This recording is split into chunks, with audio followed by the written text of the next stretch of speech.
大家好，今日嘅題目叫緊守諾言。揀選嘅人物宋慶齡。響宋慶齡童年嘅記憶入邊，母親魏貴珍好高雅，係一位好有教養嘅賢淑女性。魏貴珍曾經做過教師，響一所教會學校教育。佢彈得一手好嘅鋼琴，同時愛好文學。響宋慶齡嘅眼入邊，母親永遠係高貴親切嘅樣。細個嘅時候，同母親相處總係好快樂。最令宋慶齡歡喜嘅事，就係聽母親講故事。有一次，母親又給宋慶齡講故事，講得有色有彩。呢個故事係咁樣講嘅：春秋戰國時期，魯國郡主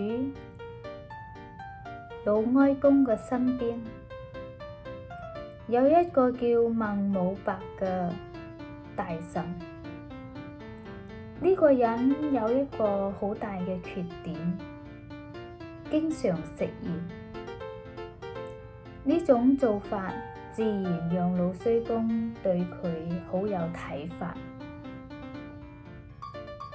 有一日，魯衰公宴請君臣，當時孟武伯同魯衰公嘅大臣鄭重都參加咗呢次嘅宴會。孟武伯一向都唔鍾意鄭重，便想響宴會上給鄭重難堪。於是孟武伯就拉高個喉嚨咁樣對鄭重講：鄭先生，你最近做咩又發福啊？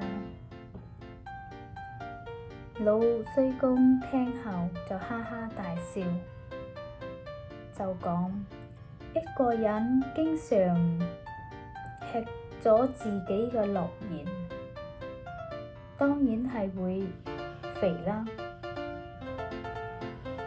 君臣們一聽就知道魯衰公一語相關，佢嘅話語並唔係響度批評鄭重，而係響暗中指責孟武伯講話唔算數。母親給年幼嘅女兒講嘅呢一個故事，自食其言，讓聰慧嘅宋慶齡銘記在心。又過咗一年，一個夏天嘅星期日，父親準備帶一家人去一位朋友屋企做客。孩子們都着得整整齊齊，除咗宋慶齡。原嚟宋慶齡仍然響個琴房嗰度彈鋼琴。呢個時候，父親睇咗一下個錶，就叫孩子們快啲走啦，如果唔係，爸爸要等好耐㗎喇。宋慶齡急忙咁樣繫上個琴蓋，跑咗出去。啱啱踏出大門，突然之間，宋慶齡停咗腳步，低住頭諗咗一件事。向一旁嘅父親睇出女兒嘅心思，就問佢做咩啊，興玲？宋興玲講：父親，我今日不能去伯伯屋企做客，點解呢？媽媽又咁樣問。宋興玲講：我尋日答應咗小珍，佢今日嚟我屋企，要我教佢接花。呢個事亦唔係好緊要，等第二日先至教小珍都唔遲啦。父親一邊幫個女解圍，一邊就拉起宋興玲嘅手就要走。宋興玲講：咁樣係唔得嘅，小珍嚟啦就見唔到我。宋興玲就把自己嘅手從父親嘅大手中抽咗返嚟。媽媽又講：咁都唔係好緊要啫，返嚟再教小珍解釋一下就得啦。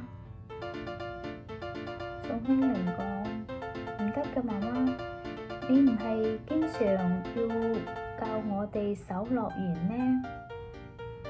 呢個時候，父親同母親相視而笑，然之後就應承咗。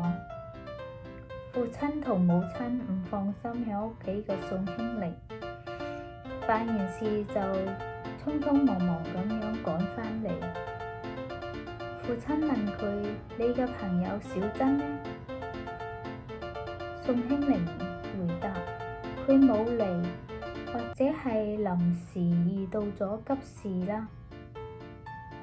冇嚟，咁你一個人喺屋企咪好寂寞？媽媽心疼咁問佢。唔寂寞啊，雖然小珍冇嚟，只有我一個人，但係我仍然好快樂，因為我守咗諾言。宋興玲，20世紀舉世聞名嘅偉大女性。宋興玲一生中閱讀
養老送終，佢向屋企招待一啲中外賓客，花嘅亦係自己嘅錢。